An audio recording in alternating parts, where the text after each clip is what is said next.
Share ko lang po sa inyo kung gaano kaganda yung quality na nabili ko kanina kasi sinukat ko siya ulit eh. Sabi ko baka pangit na pagdating sa bahay, maganda pa rin. So ito ay partner-partner siya. And ito ay large. Akala ko nga hindi magkakasya-kasya pala siya sa akin. Ayan. So woman, SM. Sa woman na section nila. And sobrang ganda. 300 pesos na lang to. Sobrang ganda niya, tingnan nyo. May padding na siya, ganyan. And also, yung regular price niya talaga, 1,099. 300 ha sa SM, and napakaganda ng quality. Ito yung shorts niya. Taran! Tapos, ang ganda ng lapat nito. Parang sulit nga to bilhin kahit ito lang itong shorts lang. Pwede mo nang gawing pambahay. Yan lapat na lapat siya. And hindi siya yung sobrang ikli sa bikini line. Kapal niya. Di ba pag ayan doble yung layer niya. Ayan doble yung layer niya. May isang elastic, may isang ganito. Yun. So, ito yung pattern niya. Actually, yung pattern niya medyo pambata. Pero dahil blue siya, teal kasi siya. Teal.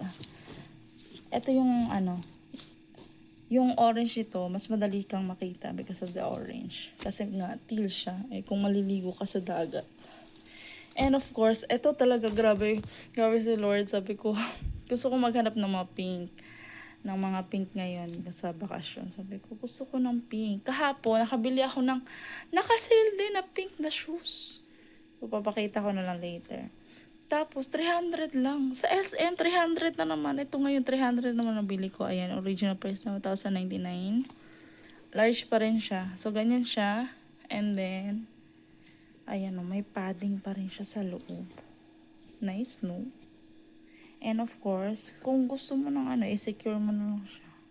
Wag muna tayo. Ganyan na yan. Okay na yan. Ganyan. And then, ito yung shorts niya. O, diba? Doble yung doble.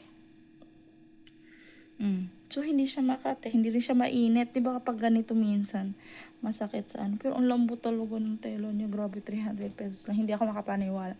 Kaya kapag kayo ay pupunta ng SM at gusto nyo bumili, kailangan swimwear, dapat December pa lang bumibili nyo talaga kayo. Kasi yung time na nag-sale sila. Ito nga ay binili ko na agad kahit na matagalan ako, kahit na may isa pa akong appointment. Kasi ito ay limited na lang yung large and may konti na lang na XL. Ganun majubis na tayo. So, kailangan kung ano yung mga sizes na available, makuha talaga na. Pinatago ko pa kay ate sales lady nung nasukat ako ulit kasi sabi ko, 3 na lang kaya para less than 1K para makuha ko din. Sabi, ay, pag sukat ko dun sa isang ganito na partner, wala na. Tapos pati yung one piece, hindi ko talaga siya gusto. Para siyang, napakasikip niya na ewan. Sakto lang yung fit niya, pero napakasikip kasi parang binibinat yung binibinat yung sa babae. Kasi nga one piece, diba? Tapos yung sa iba, parang, ako yung naiipit sa tela. Pero, yung ganito na two-piece siya, eto, pwede mong gamitin. Diba? Mag-exercise ka, pwede mo siyang gamitin. Yun lang, share ko lang yung sulit na baka before ko siya labahan.